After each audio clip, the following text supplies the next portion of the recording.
की अच्छाइयों का, सकारात्मकता का एक अनोखा पर्व बन गया है। एक ऐसा पर्व जो हर महीने आता है, जिसका इंतजार हम सभी को होता है। हम इसमें पॉजिटिविटी को सेलिब्रेट करते हैं, हम इसमें पीपल्स पार्टिसिपेशन को भी सेलिब्रेट करते हैं। कई बार यकीन नहीं होता कि मन की बात को इतने महीने और इतने साल गुजर गए। हर एपिसोड अपने आप में खास रहा।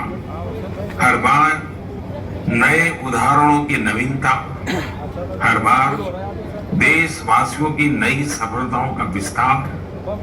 मन की बात में पूरे देश के कोने कोने से लोग जुड़े, हर आयु वर्ग के लोग जुड़े। बेटी बचाओ बेटी पढ़ाओ की बात हो, स्वच्छ भारत आंदोलन हो, खादी के प्रति प्रेम हो, या प्रकृति की बात, आजादी का अमृत महोत्सव हो, या फिर अमृत सरोवर की बात। मन की बात जिस विषय से जुड़ा वो जन आंदोलन बन गया और आप लोगों ने बना दिया। जब मैंने तत्कालीन अमेरिकी राष्ट्रपति बराक ओबामा के साथ साझा मन की बात की थी, तो इसकी चर्चा पूरे विश्व में हुई थी। साथियों, मन की बात मेरे लिए तो दूसरों के गुणों की पूजा करने की तरह ही रहा है। मेरे एक मार्गदर्शक थे, श्री लक्ष्मण राव जी इनामदार। हम उनको वकील साहब कहा करते थे। वो हमेशा कहते थे कि हमें दूसरों के गुणों की पूजा करनी चाहिए। सामने कोई भी हो, आपके साथ का हो, आपका विरोधी हो, हमें उसके अच्छे गुणों को जानने का, उनसे सीखने का प्रयास करना चाहिए। उनकी इस बात ने मुझे हमेशा प्रेरणा दी है। मन की बात दूसरों के गुणों से सीखने का बहुत बड़ा माध्यम बन गई है। मेरे प्यारे देशवासियों, इस कार्यक्रम ने मुझे कभी भी आपसे दूर नहीं होने दिया। मुझे याद है, जब मैं गुजरात का मुख्यमंत्री था तो वहां सामान्य जन से मिलना जुलना स्वाभाविक रूप से हो ही जाता था। मुख्यमंत्री का कामकाज और कार्यकाल ऐसा ही होता है, मिलने जुलने के अवसर बहुत मिलते रहते हैं। लेकिन 2014 में दिल्ली आने के बाद मैंने पाया कि यहाँ का जीवन तो बहुत ही अलग है।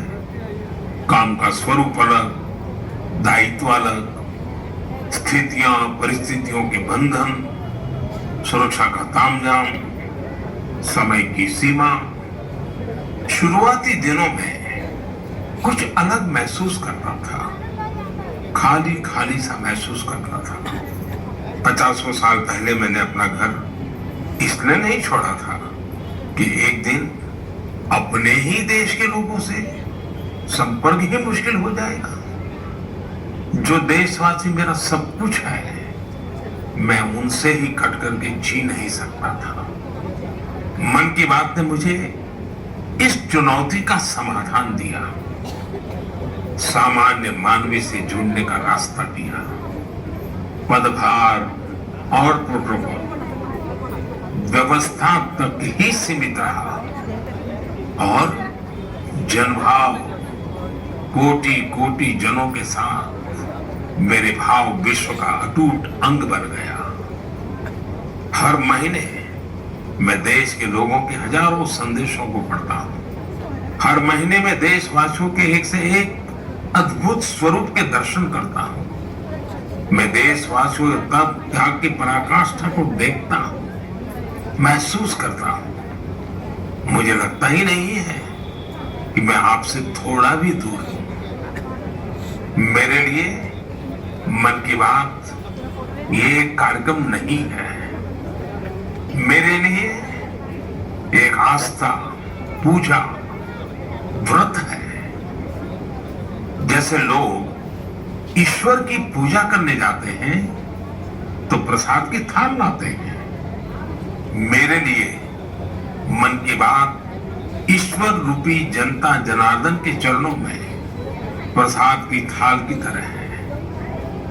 मन की बात मेरे मन की आध्यात्मिक यात्रा बन गया है।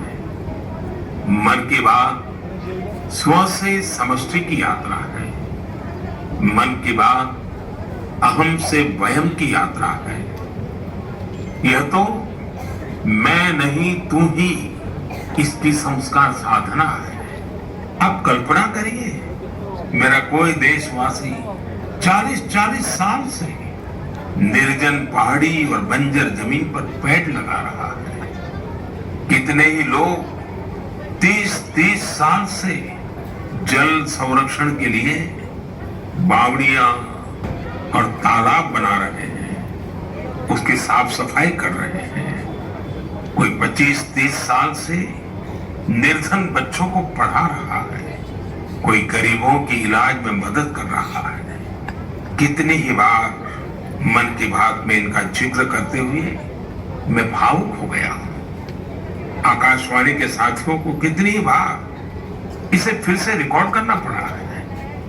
आज पिछड़ा कितना ही कुछ आंखों के सामने आए जा रहा है। देशवासियों के इन प्रयासों ने मुझे लगातार खुद को खपाने की प्रेरणा दी है। साथियों, मन की बात में जिन लोगों का हम जिक्र करते हैं वे सब हमारे हीरोज हैं, जिन्होंने इस कार्यक्रम को जीवंत बनाया है। आज जब हम 100वें एपिसोड के पड़ाव पर पहुंचे हैं तो मेरी ये भी इच्छा है कि हम एक बार फिर इन सारे हीरोज के पास जाकर उनकी यात्रा के बारे में जानें। आज हम कुछ साथियों से बात भी करने की कोशिश करेंगे। मेरे साथ जुड़ रहे हैं हरियाणा के भाई सुनील जगलान जी। सुनील जगलान जी का मेरे मन पर इतना प्रभाव इसलिए पड़ा क्योंकि हरियाणा में जेंडर रेशियो पर काफी चर्चा होती थी और मैंने भी बेटी बचाओ बेटी पढ़ाओ का अभियान हरियाणा से ही शुरू किया था। और इसी बीच